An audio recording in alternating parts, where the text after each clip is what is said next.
Good morning बच्चों। The summer of the beautiful white horse पढ़ रहे थे। एरम और मुराद दोनों कजिन्स थे। मुराद घोड़ा चोरी करके लाता है और एरम को अपने साथ घुड़सवारी के लिए ले जाना चाहता है। एरम मुराद को अंकल खुशरोव का उत्तराधिकारी बताता है क्योंकि वो दोनों सनकी थे। खुशरोव अंकल जो कि हर बात पर एक ही डायलॉग बोलते थे, कुछ नहीं हुआ, उस पर ध्यान मत दो, चाहे कितनी भी बड़ी परेशानी क्यों ना आ जाए। My cousin Mourad was considered the natural descendant of this man. Aram कहता है कि मेरा कजिन मुराद इस आदमी का यानी अंकल खुशरो का एक नेचुरल डिसेंडेंट था, एक स्वाभाविक उत्तराधिकारी था। इसका मतलब उसकी आदतें बिल्कुल अंकल खुशरो से मिलती थी। Although Mourad father was Zorab, हालांकि मुराद के फादर का नाम जोराब था। Who was practical and nothing else, जो बिल्कुल प्रैक्टिकल थे, एकदम व्यवहारिक व्यक्ति थे। That is how it was in our tribe, हमारी ट्राइब में ऐसे ही होता है। A man could be the father of his sons flesh, एक आदमी अपने बेटे के फ्लैश का यानी उसकी बॉडी का, उसकी फिजिकल बीइंग का तो फादर हो सकता है।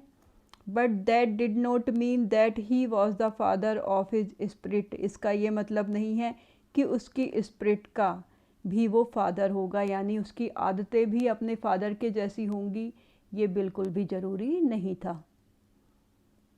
The distribution of the various kinds of spirits in our tribe had been from the beginning capricious and vagrant.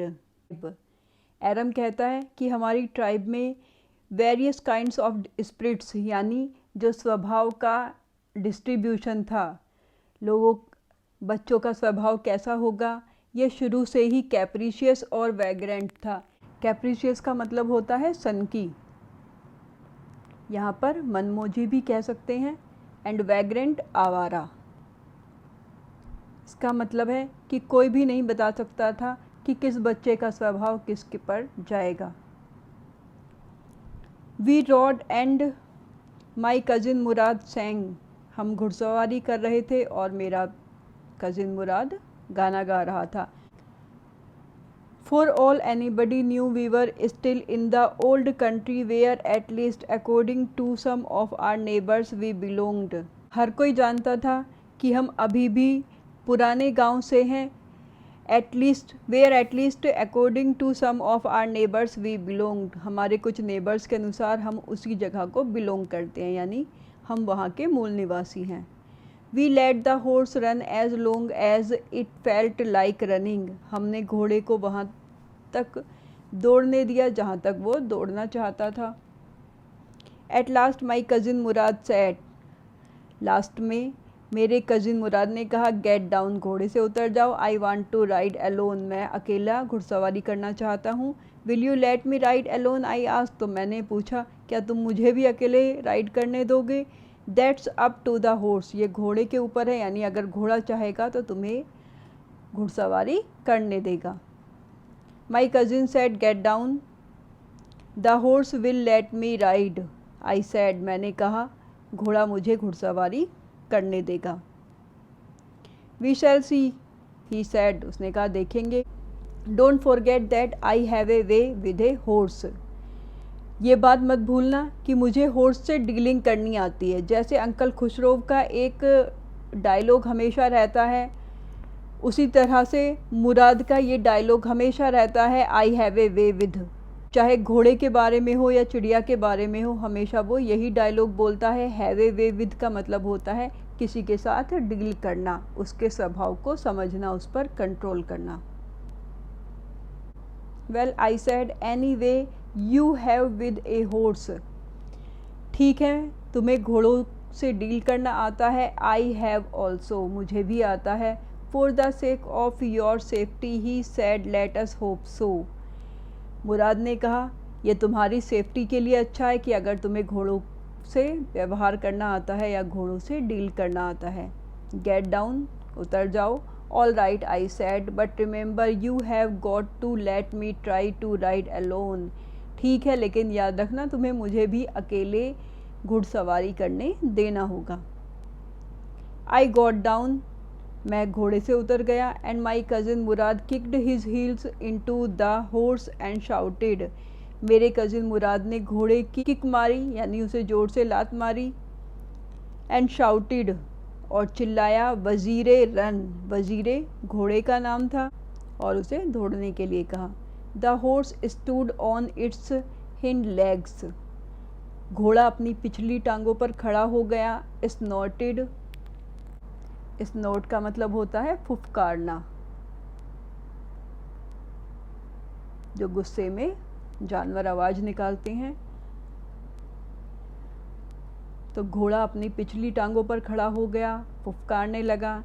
And bast into the fury of speed that was the loveliest thing I had ever seen, और इतनी तेज़ दौड़ा कि ये देखना उसके लिए सबसे ज़्यादा अच्छी चीज़ थी, सबसे ज़्यादा लवली चीज़ थी। My cousin Mourad raced the horse across the field of dry grass to an irrigation ditch, मेरा कज़िन घोड़े को लेकर ड्राई ग्रास के मैदानों से इरीगेशन डिच जो छोटे छोटे पोंड बने होते हैं सिंचाई के लिए, cross the ditch on the horse, उसने डिच को क्रॉस किया। And 5 minutes later return, 5 minute बाद वापस आ गया। ड्रिपिंग वेट, भीगा हुआ था। The sun was coming up, उस समय सूरज निकलना शुरू हो गया था। Now it's my turn to ride, अब राइड करने की टर्न एरम की थी। आई सेड, एरम ने कहा। My cousin Mourad got off the horse, मेरा कज़िन मुराद घोड़े से उतर गया। राइड, ही सेड, उसने कहा अब तुम राइड करो। I leaped on the back of the horse, मैं घोड़े की पीठ पर, लीप करने का मतलब होता है कूद कर बैठना, तो वो घोड़े की पीठ पर बैठ गया। And for a moment new the most awful fear imaginable, थोड़ी देर के लिए उसे बहुत ज़्यादा डर लगा, जितना डर वो सोच सकता था उतना ज़्यादा डर लगा उसे। The horse did not move, horse हिला भी नहीं। Kick into his muscles my cousin Mourad said, Mourad ने कहा उसकी मसल्स में किक मारो। What are you waiting for, किस चीज़ का इंतज़ार कर रहे हो। We have got to take him back before everybody in the world is up and about, इससे पहले कि सब जाग जाएं हमें उसे वापस ले जाना है।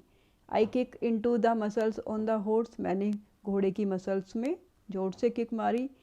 Once again it reared and started, एक बार फिर से अपने पिछले पैरों पर खड़ा हो गया और फुफकारने लगा। Then it began to run, और दौड़ने लगा। I did not know what to do, मुझे समझ में नहीं आ रहा था कि क्या करूं, क्योंकि एक तो वो 9 साल का बच्चा था और पहली बार वो घुड़सवारी कर रहा था।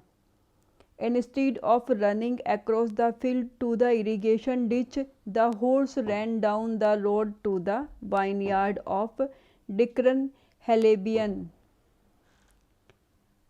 जब मुराद घोड़े को लेकर गया था तब वो इरिगेशन डिच से जा रहा था, लेकिन इस बार घोड़ा उस रास्ते से नहीं गया बल्कि उसने डिक्रन हेलेबियन के वाइनयार्ड का रास्ता पकड़ लिया, यानी सड़क से जाने लगा।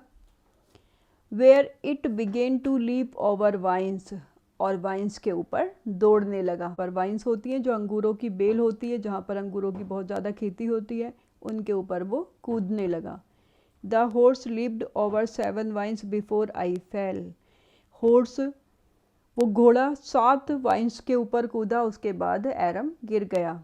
देन इट कंटिन्यूड रनिंग, लेकिन घोड़ा दौड़ता रहा। My cousin Mourad came running down the road, सड़क पर मेरा कज़िन मुराद दौड़ता हुआ आया। I am not worried about you, Aram को लगा कि वो उसे उठाने के लिए आया है कि वो गिर गया, लेकिन वो कहता है कि मुझे तुम्हारी चिंता नहीं है। He shouted,